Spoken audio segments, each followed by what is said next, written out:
Today we are going to talk about these topics. Number 1, Top 10 Ways to Cut Spending. Number 2, Do you really need to buy a new car? Number 3, Term life insurance, save money the smart way. Number 4, Do you have a plan for sticking to your budget? Number 5, Performance contracting helps save on energy costs. Number 6, Tips for conserving gas. Number 1, Do you run out of money before you run out of month? Do you wonder where your money goes each month? Do you struggle to find money to invest for retirement, emergencies and other financial goals? Here are 10 tips to cut your spending and stretch your dollar to the max. 1. Consider dropping your home telephone line. Your cell phone is probably all you really need, and most likely it has free long distance. You could save $30 or more per month by dropping your landline. 2. Cut back on trips to Starbucks or other premium coffee shops. Often called the Latte Factor, spending several dollars per day on luxuries like premium coffee can really add up. For example, if you spent $4 for a cappuccino 5 times a week for 50 weeks out of the year, you would spend $1,000 in a year. Try treating your trip to Starbucks as a treat instead of a habit. You'll save money and probably lose weight too. 3. Pay your mortgage payment bi-weekly instead of monthly. You'll pay less interest and pay off your mortgage faster. 4. Carry cash instead of credit cards. Psychologically, it's harder to spend cash than it is to use a credit card. You'll spend less and save on interest charges. 5. Use the envelope system for groceries, dining out, entertainment, and other discretionary spending categories. This will help you track how much you spend in these categories as well as prioritizing your spending. 6. Raise a deductible on your homeowners and auto insurance policies. It's not wise to file claims for small losses anyway, so a higher deductible will save you money now and in the future. 7. Buy regular gas instead of premium. Most cars don't need premium gasoline. Also, take public transportation if it's available in your area. Take advantage of park and ride and carpooling options. 8. Plan your purchases to avoid impulse buying. Take a list with you to the grocery store and stick with it. Studies show that impulse buying can add $10-50 to your grocery bill. Ouch! 9. Go to the library instead of the bookstore. If you're an avid reader, give yourself a book budget for books that you will want to keep, and go to the library for everything else. 10. Take a vacation at home. Check out all the local sites and happenings. You'll rediscover your hometown and save on travel and hotel costs. These are just a handful of ways you can cut spending and stretch your dollars, but if you follow these tips you'll discover you have more money at the end of each month to apply to other financial goals, such as saving for college, retirement or just for a rainy day. Number 2, I have noticed that keep on changing new car has become a trend of today's life in city. People keep on switching to new car for no reason. It seems like car has become a way for people to express and show their status. Every year there are so many new car models coming up. So they keep on changing the car whenever they saw some new models that they like. I had even heard people saying this, since I need to pay for my installment every month, then why don't I switch to a better new car? It seems like paying car installment has become part of people's routine life where if they don't pay for the installment, they don't know what to do with the money. Maybe people have forgot that they don't have to pay for car installment if they don't want to. I know that I may offend a lot of people by saying that buying a new car is not necessary. However, what I am saying is not that you cannot buy a new car. But when you wanted to buy a new car, think about why do you want to buy it? Is it necessary? Do you want to buy it because you need it? Or you want to buy it simply because you wanted to show off to people that you are rich? Do you buy the car to boost up your ego? For me, I only buy a car when it is needed. When I say needed, I mean that I really need the car. Not for no reason, not for showing off purpose. If my house is located at an area where I have no access to public transports, then I will consider to buy a car. If my old car has too many problems, then I will consider to switch to a new car. Currently I have a car of 5+ years old. I have no intention to change a new car right now as my current car is still in good condition. I plan to use the car for at least 10 years if the conditions are okay. Actually, the car is currently used by my wife to drive to work. For myself, I am actually taking public transport. I have no intention to buy a second car, although there is no problem in getting one financially. With this I can save at least Rm1000 per month. I would rather leverage this Rm1000 per month for other purpose, for example paying extra for my house loan. This way I can finish my house loan faster and reduce the interest. Why do I want to increase my expense to somewhere that I don't really need? I can even use the extra money to do some investment. This will improve my financial situation. Number 3. Term life insurance is the easiest type of life insurance to understand. To put it simply, the insured person pays a minimal premium per $1,000 of coverage on an annual, semi-annual, quarterly or monthly basis. If he or she dies within the term of the policy, the life insurance company will pay the beneficiary the face value of the policy. Distinctive features of term life insurance. To better understand some of the distinctive features of term life insurance, consider the following points. First, term life insurance is pure insurance, because when you purchase a term insurance policy you are only buying a death benefit. Unlike with other types of permanent insurance, such as whole life, universal life, and variable universal life, there is no additional cash value built up with this kind of policy. Term insurance only gives you a specific death benefit. Second, the coverage is for a defined period of time such as 1 year, 5 years, 10 years, 15 years, and so on. Once the policy is in force, it only remains in force until the end of the term, assuming you pay the premiums, of course. Third, most term insurance policies are renewable at the end of the term. With what is known as level term life insurance, the death benefit remains the same throughout the term of the policy, but since the insured person is getting older, the premium will gradually increase. As time goes by, the cost of a level term insurance policy may become greater than you are willing to pay for a simple death benefit. An alternative is the decreasing term life insurance policy, in which the premium remains the same, but the death benefit goes down as time goes by. Fourth, most term policies can be converted to permanent policies within a specific number of years. If you decide it is important to retain the insurance coverage, converting may be something you should plan for. You can anticipate the accelerating cost of term insurance premiums and convert your policy before the premiums become prohibitively high. It is true that in the short term the premium will usually be higher than if you stayed with the term policy. But over the long term this difference will decrease because of the rapid acceleration of the term insurance premium as you get older. A permanent policy also accumulates cash value, which increases the total death benefit paid to your beneficiary.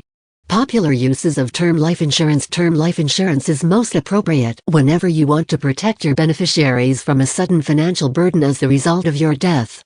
Here are some of the most common uses of term life insurance.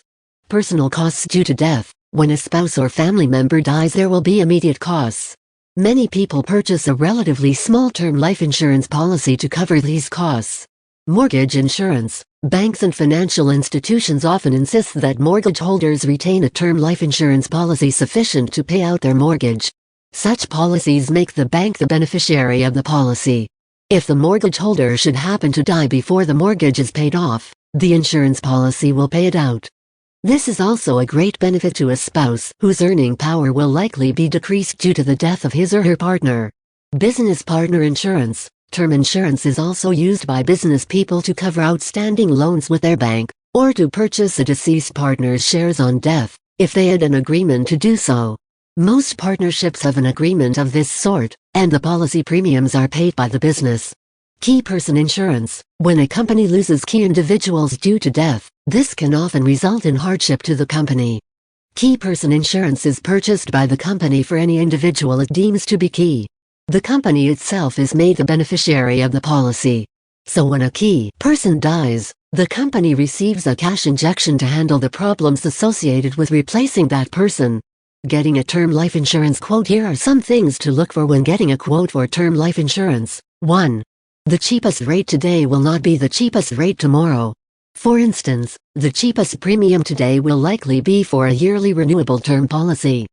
This policy is renewed every year, at which time your premium is also adjusted upwards. This is fine if you intend to convert to a longer-term solution in a year or two, or if you have a very short-term requirement for insurance. But if you think you will need this insurance for a longer period, you would be better to commit to something like a 10-year term policy. This locks your premium and death benefit in for 10 years. Your rates will not increase until you renew. 2. Compare coverage and premium projections for different policies. Think about the long term and get the coverage that saves you money in the long run. 3. Make sure you completely understand the conversion options built into the different policies you are considering. Most policies will let you convert part or all of your term insurance into permanent insurance within a specific period of time, and without the need of a medical examination. 4. For some situations you should consider options such as decreasing term life insurance, in which the death benefit decreases as time goes by. This makes sense if the policy is being used to cover a mortgage or business loan. Term life insurance is not the answer to all life insurance requirements, but it should be part of a sound plan for every person's financial future. 4. So you've made your budget and it looks good on paper. Great! Now it is time to implement it. But are you ready to follow the budget you've developed? Here are some helpful tips to keep you on track with your budget. 1. Determine why you made a budget. There is a reason you have put time into developing your budget. Now you need to put into writing what your goals are. Do you want to be debt-free, live on one income, or save for retirement? Make this into your personal or family financial mission statement. Write it down or type it up nicely and then have it laminated and display it in a prominent place where you can see it often. Many times we just need a reminder to ourselves for why we are doing a particular thing, and that can be just enough incentive when things get tough. 2. Set small range goals so you can see progress. It can be very difficult to keep up the discipline necessary to stay on budget if you can't see any measurable progress. Develop some short-term goals that you can celebrate meeting. If your goal has been to reduce your grocery spending by $100 per month, then your weekly goal would be to cut grocery costs by $25. Likewise, if your goal is to pay off debt, make a chart to show how much you've paid off. Reward charts just aren't for children. Use a type of chart where you can color in a bar to show your progress, and then color it in every time you make a payment so you can see the progress you are making. Put it up on your refrigerator or bathroom mirror as a reminder that your hard work is paying off. 3. Identify your weak spots and develop a plan to battle them. In sticking to your budget, you need a clear idea of where you may be tempted to break the budget. If you are prone to impulse spending, then you must remove that temptation from yourself.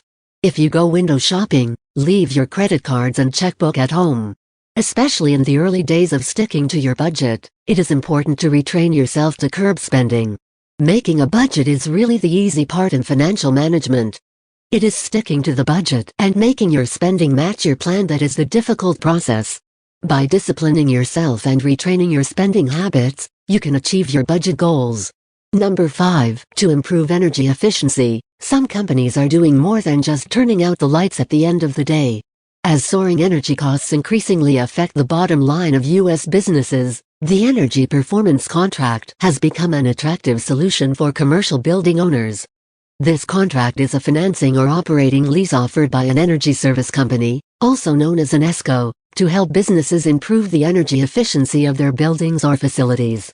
The key to energy performance contracting is to use long-term utility savings to fund the improvements. The ESCO often guarantees energy savings that will meet or exceed annual payments to cover all project costs, usually over a contract term of 7 to 20 years. A building owner either pays a utility for an inefficient building, or they can pay an ESCO to improve their building, says Jeff Stokes, a vice president at World Energy Solutions, a publicly traded ESCO, symbol, WEG, based in St. Petersburg, Florida. World Energy Solutions strives to reduce kilowatt usage by up to 30%. The company offers a variety of services, including utility billing and rate analysis, energy auditing, installation of building improvements, building systems maintenance, and ongoing monitoring and verification of the energy savings. ESCOs can provide flexible and unique ways to finance their services. For example, World Energy Solutions offers to pay the total upfront cost of installation as well as equipment maintenance in return for an 80% share of the actual savings realized over a minimum 10-year period. In some cases, our company will fund the entire installation, at no charge to our customer, and live off the savings we generate over a certain amount of time, says Ben Croxton, Chief Executive Officer of World Energy Solutions. ESCOs not only identify energy-saving opportunities, but also develop engineering designs and specifications and manage the entire process. They also can provide staff training and ongoing maintenance services. Even the federal government has gotten into the act, and for good reason. Executive orders that require federal agencies to use 35% less energy by 2010 in comparison to 1985 levels will require $5 billion in energy projects. Much of that will go to super energy savings performance contracts, offered by the Department of Energy.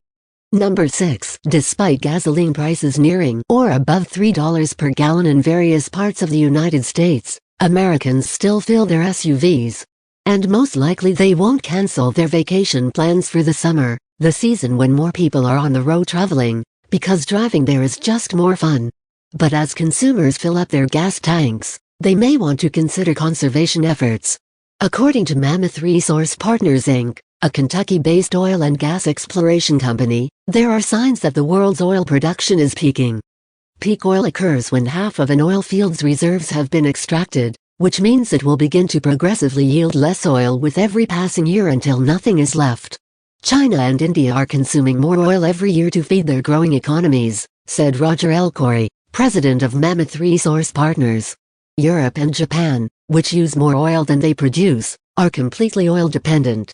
And the list of countries that are now considered net exporters, which use less oil than they produce, is very short. These trends cannot continue without consequences. If buying a hybrid vehicle isn't an option for you, there are some ways to make the most of your gas. The American Petroleum Institute recommends several courses of action. Get an engine tune-up regularly to improve fuel economy. Make sure your tires are properly inflated. Underinflated tires can decrease fuel economy by up to 1 mile per gallon. Quit speeding. The faster you drive, the more gas your car uses. Use your air conditioning sparingly. It can save as much as 2 miles per gallon. Plan your trips wisely. Combine all your trips into one when running errands. Not only will these tips help you get more out of every tank, they may even extend the life of your car.